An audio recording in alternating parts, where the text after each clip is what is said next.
अस्सलाम वालेकुम। Welcome students to अदन एकेडमी।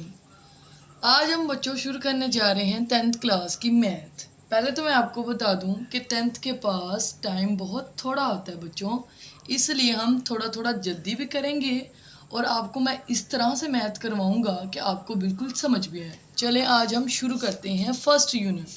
हमारे फर्स्ट यूनिट का नाम है क्वाड्रेटिक इक्वेशन। बच्चों जब हमने सवाल करने हैं तो उसके लिए हमें पता होना चाहिए कि क्वाड्रेटिक इक्वेशन होता क्या है।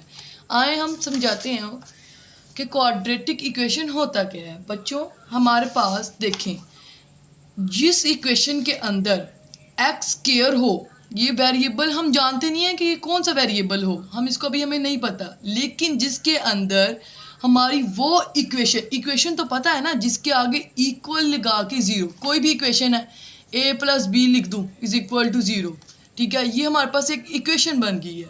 कोई भी इक्वेशन स्क्वायर हासिल करती है, जो हमारे पास स्क्वायर पावर नहीं होती है इसके ऊपर टू, उसको कहते हैं स्क्वायर।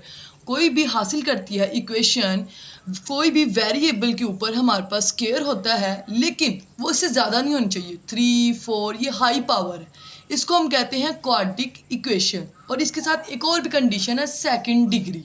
हमें ये भी पता होना चाहिए सेकंड डिग्री होती क्या है। कहता है कि a second degree equation in one variable x, यानी वो कहता है कि एक्स स्क्वायर के साथ एक एक्स भी हो।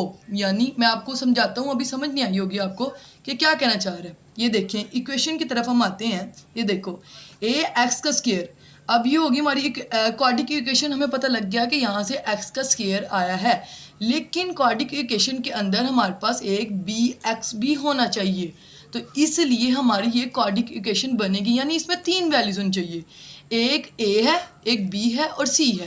पहली ए जो है हमारे पास, उसके साथ एक्स का स्क्वायर होना चाहिए, और जो बी है वो सादा सिर्फ एक्स होगा, उसके साथ स्क्वायर नहीं होगी, और सी होगा इज इक्वल टू ज़ीरो।